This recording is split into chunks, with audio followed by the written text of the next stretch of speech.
Perkenalkan, nama saya Anas Hoiramar atau biasa dipanggil dengan Anas Hope. Saya seorang pengajar di salah satu sekolah swasta di Bangkalan. Eh, saya sekolah di Unipa atau Universitas Pegaria di Buana Surabaya, jurusan Seni Rupa. Dan sekarang lagi proses lanjut untuk S2-nya di ISI Solo, jurusan Penciptaan Seni Rupa.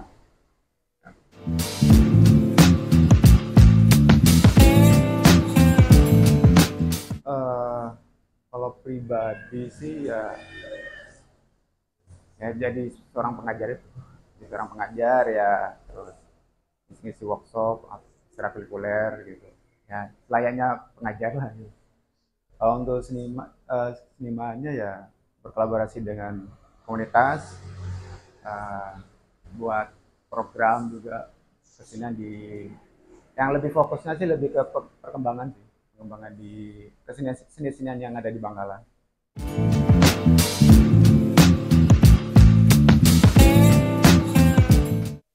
Untuk pertama kalinya mengenal seni di seni visual ya, itu dari SD sih sebenarnya. Dari SD awalnya tuh karena kakak sepupu tuh kan seneng gambar awalnya. Terus akhirnya di situ kayak kok menarik gitu. Nah, akhirnya di situ belajar sih dari SD dulu. Nah, sempet itu juga sih agak bingung mau belajar di mana karena kan nggak belajar kan ke orang atau les gitu. Akhirnya belajar mandiri ke kakak sepupu itu. Terus belajar belajar kartun, gambar-gambar kartun itu. Nah di SMP lama nggak nggak belajar gitu, nggak belajar seni atau di seni visual. Akhirnya tuh baru bener-bener suka sama seni itu, seni rupa itu di SMA. Karena ketemu dengan guru seni budaya yang emang beliau tuh fokusnya di seni rupa sih. Beliau juga fokusnya di seni batik kan, bener, di batik. Di situ belajar di situ gambar.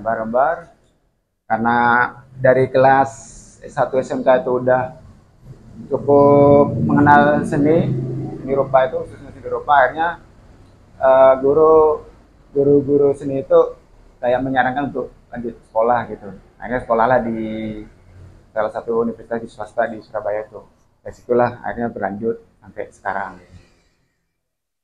Dan akhirnya sekarang juga akhirnya lanjut lagi ke setelah dari Surabaya, aktivitas keseniannya cukup lama di Bangkalan dan Surabaya.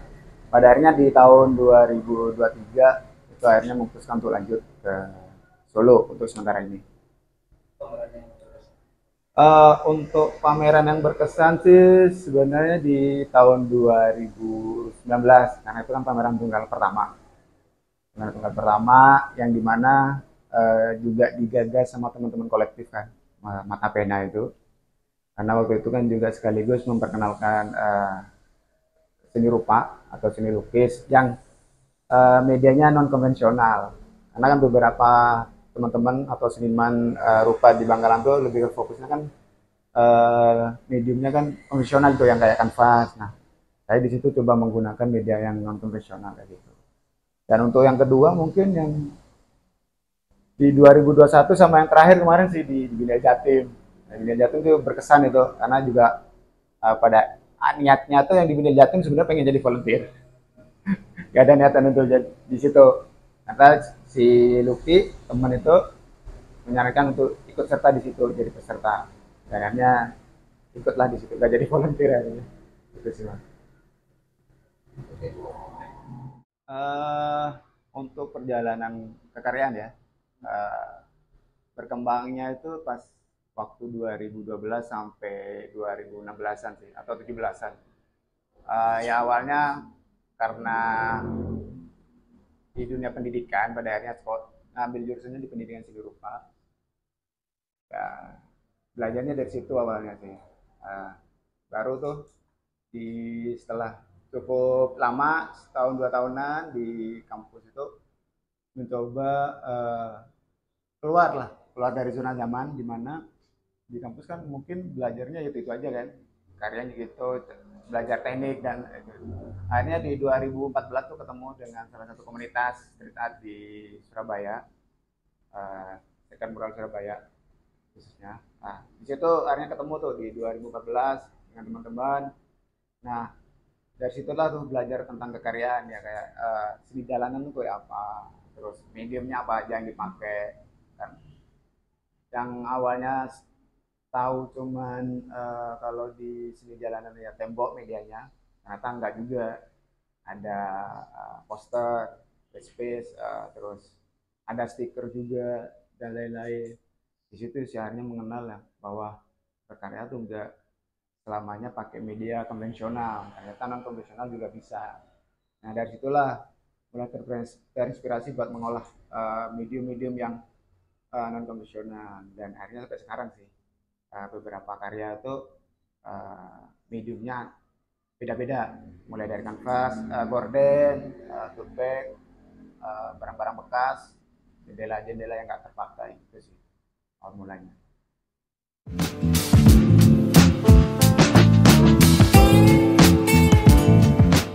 Kalau untuk inspirasi ke karya sih ya lebih ke hal-hal terdekat sih mas. Kalau saya kayak karena rumah saya deket pantai pesisir, ya mungkin untuk inspirasinya dia dekat-dekat di situ, kayak kemarin bahas tentang orang-orang kehidupan orang-orang pesisir. Terus karena saya juga senang ngopi juga, ya pembahasannya ya kalau nggak dari pesisir tongkrongan, terus isu-isu yang terdekat kayak kemarin pandemi juga yang terakhir itu yang pameran juga, ya sekitar ruang lingkup itu pesisir tongkrongan, terus isu-isu yang lagi hype atau lagi rame, itu sih yang jadi sumber inspirasi ke karya saya sebenarnya. uh, untuk role model ya, sebenarnya ada sih beberapa seniman yang ada di Indonesia. Ya salah satunya emang dari dulu, dari pas masa-masa sekolah itu senang sama Eko Nugroho sih.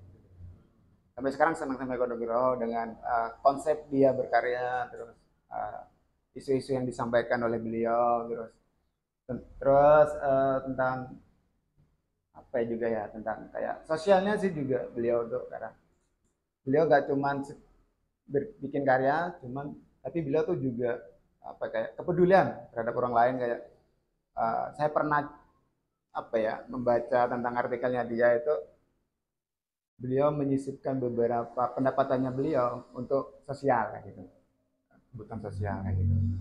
Selain Eko Nugroho mungkin ada sih street art itu, ada fotograf, street art itu beliau juga, karena beberapa karakter dua beliau ini bersama di warna ya, warna-warnanya cerah juga, dan saya juga sukanya warna-warna cerah dan soft gitu. Di situ sih yang menginspirasi beberapa karya saya dari orang-orang itu. Untuk isu-isu sosialnya mungkin di street art ada Selinat dari Bali, Selinat sama mungkin kalau di Surabaya ada Esgo dan teman-temannya, kawan-kawannya. Itu sih yang menginspirasi saya dalam kekaryaan. Nah, sampai saat ini yang menginspirasi saya sampai saat ini.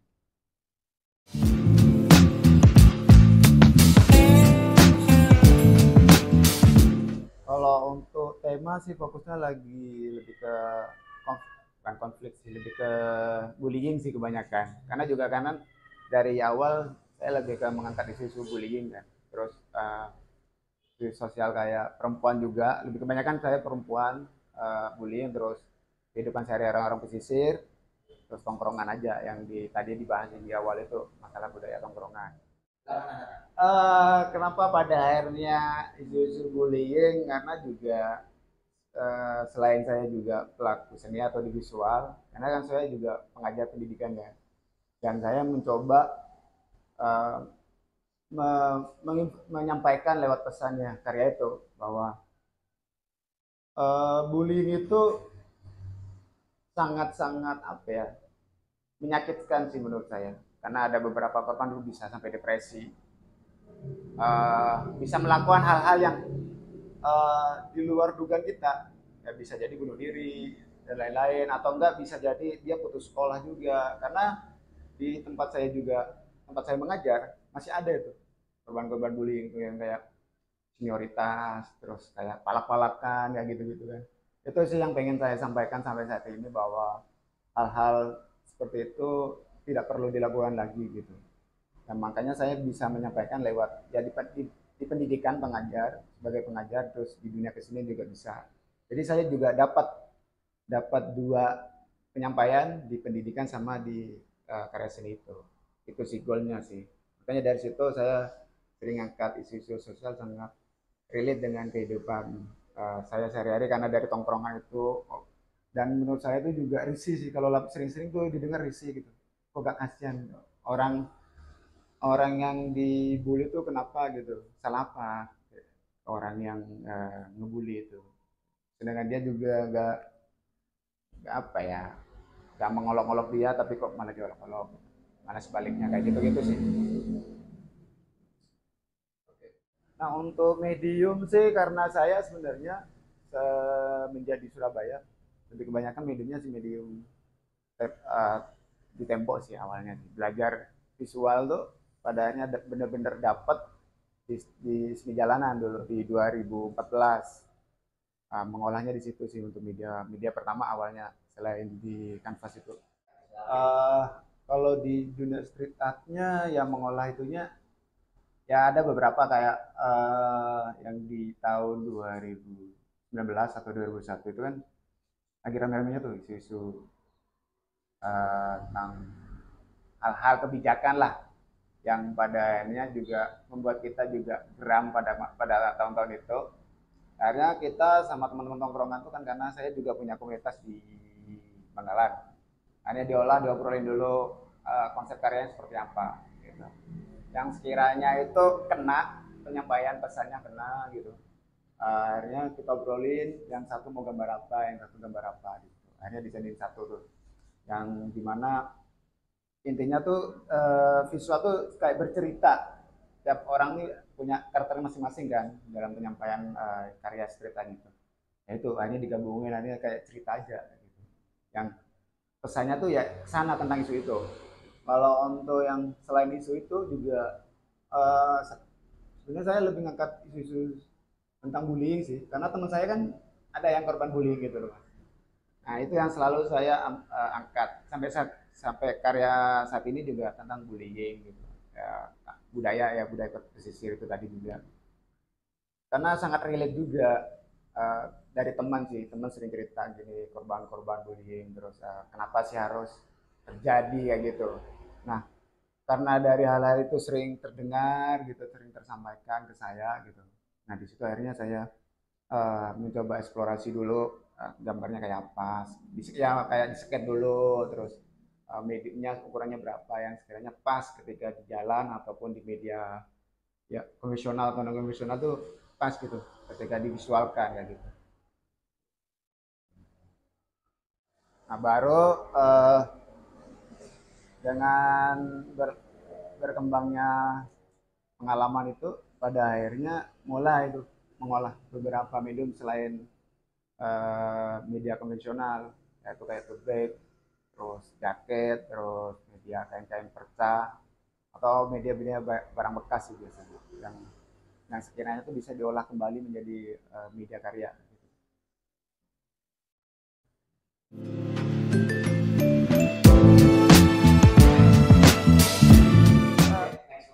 Harapannya sih semoga tetap berjalan di dunia kesenian sih, utamanya sih itu. Terus tetap berkolaborasi dengan teman-teman karena juga sekarang kan lagi masa-masanya rehat nih 2 tahun nih, nggak ada program gitu. Nah mungkin next programnya sih uh, tetap melakukan workshop workshop kesenian karena beberapa programnya teman-teman itu saya dan teman-teman itu lebih ke edukasi sih mas, programnya lebih ke edukasi seni kayak pengenalan seni itu kayak apa, terus seni rupa kayak apa, terus bagaimana memvisualkan kesenian itu pada masyarakat ya gitu. Terus kedepannya juga ya harapannya semoga aja bisa bisa pameran tunggal lagi, amin. Karena saya tuh kalau pameran tunggal ya di tahun ganjil mas, atau kenapa harus di tahun ganjil? Jadi 2019, 2021, nextnya mungkin kayaknya 2025 nih kayaknya lagi beruntung saya nih. Itu sih next projectnya sih ya edukasi, edukasi kesenian, uh, kolaborasi dengan teman-teman komunitas dan terakhir ya mungkin pameran tunggal. Oke.